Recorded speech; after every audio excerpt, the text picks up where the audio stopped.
नमस्कार, स्वागत है आपका वीके न्यूज में।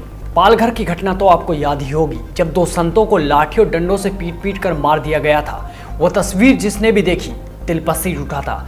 उस एक तस्वीर ने कानून को कटघरे में लाकर खड़ा कर दिया। और अब एक ऐसी ही तस्वीर राजस्थान में करौली से सामने आई, जिसने कांग्रेस को फिर से सवालों के कटघरे में खड़ा कर दिया कि बीजेपी शासित राज्यों में गरीबों की आवाज बनने का जो दावा कांग्रेस करती है, बीजेपी शासित राज्यों में राहुल और प्रियंका दोनों पहुंच जाते हैं, ट्वीट करके अपनी प्रतिक्रिया जाहिर करते हैं।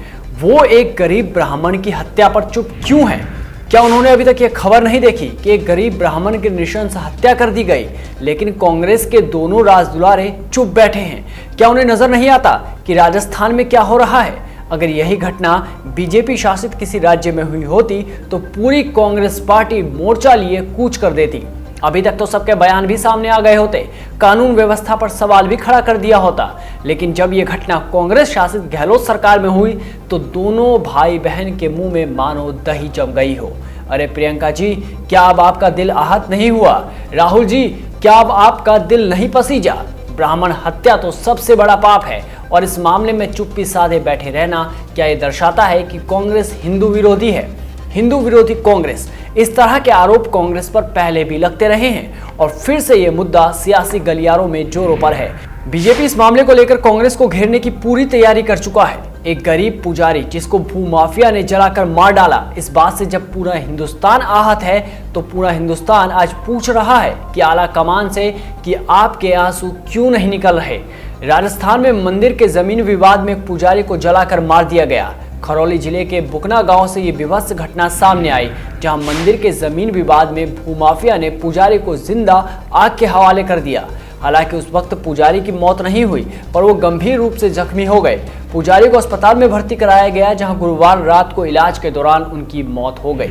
इस मामले में बीजेपी प्रदेश अध्यक्ष सतीश पूनिया ने भी गहलोत सरकार से सवाल पूछा। उन्होंने ट्वीट कर कहा, प्रदेश में हर तरह के अपराधों की घटनाएं बढ़ती जा रही है। सपोटरा में मंदिर के पुजारी को जिंदा जलाने की घटना ये दर्शाती है कि अपराधियों में कानून का भय समाप्त हो चुका है।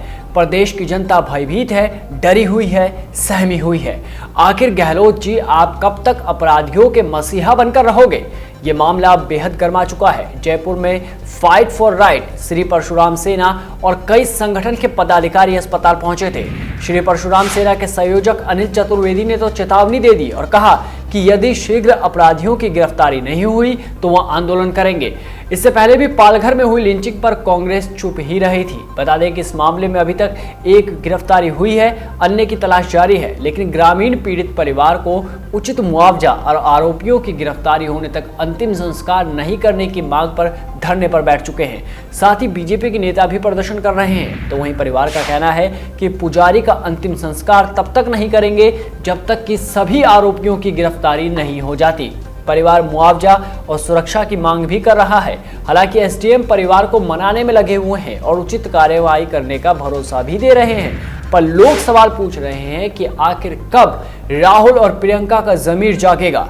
कब राहुल गांधी और प्रियंका वाड्रा राजस्थान के लिए रवाना होंगे? या फिर मंदिर के पुजारी को कांग्रेस इंसान ही नहीं मानती? अब गहलोत से इस्तीफा क्यों नहीं मांगा जा रहा?